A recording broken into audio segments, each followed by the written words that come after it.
How's it going, everyone? I'm BSL reporter Colby Marsh, and welcome back to the latest edition of the Rogues Report.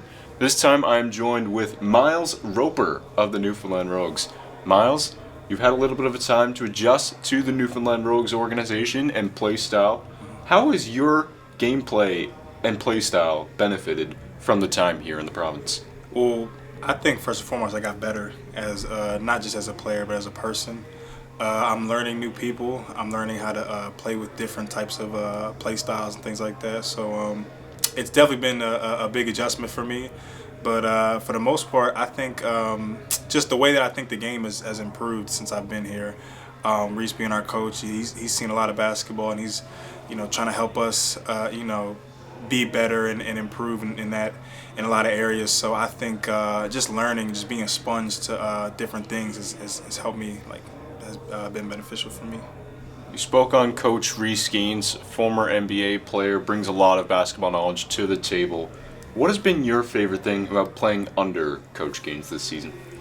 I say for the most part, just the fact that he believes in us. He believes in all of his players, in our abilities, things like that. I think we all add something, bring something to the table, something different, and he wants to capitalize on that. And big reason why we're here is because of our talents and what we can do on the basketball court. So I think the biggest thing that he tries to do is just tries to capitalize on our biggest our strengths and try to help us get put us in better situations. So You've been one of the primary ball handlers and guards for this Rogues organization and system on the court.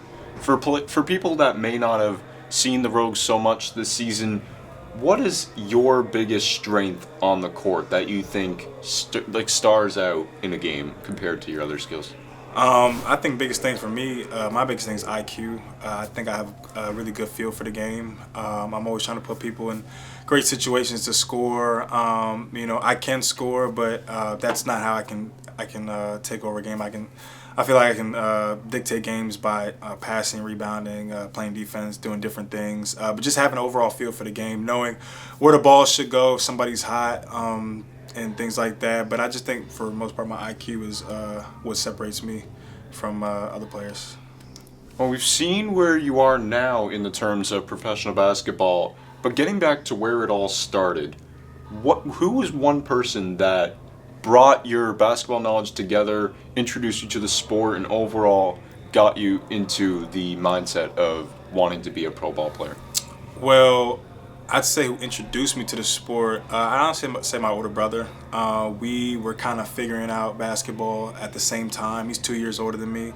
So we were kind of introduced to basketball around the same time. My parents never really played basketball growing up.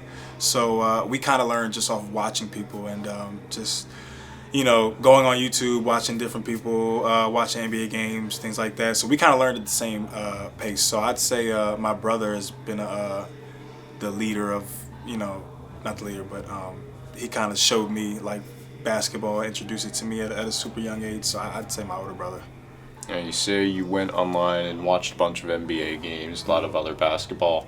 Was there one player when you were growing up that you wanted to model your game after, or was it a combination of different play styles?